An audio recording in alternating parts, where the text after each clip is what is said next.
সম্মানিত দর্শক, আপনাদের কাছে আমি সহযোগিতা চাই, ভিডিওটা শেয়ার করে সকলে সহযোগিতা করবেন যাতে এই বৃদ্ধ মায়ের পাশে কেউ একটু এগিয়ে আসে বা তার পরিবারকে খুঁজে পাওয়া যায়।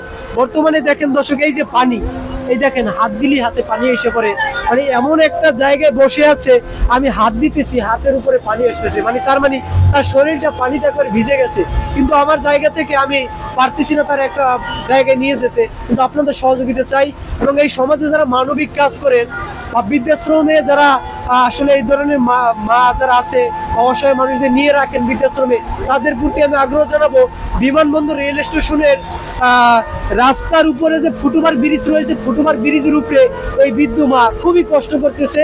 এভাবে কিছু সময় থাকলে হয়তো বা তার মৃত্যু হতে পারে। আমি চাই না সে মারা যাক, আমি চাই সে বেঁচে থাকুক।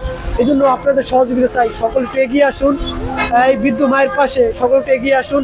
এই জায়গার যে সাধারণ জনগণ, তারাও আপনাদের সহযোগিতা চাই। এই বৃদ্ধ মাকে সকলে সহযোগিতা করেন, ভিডিওটা শেয়ার করে আমাদের পাশে সকলে থাকুন। ধন্যবাদ সকলকে।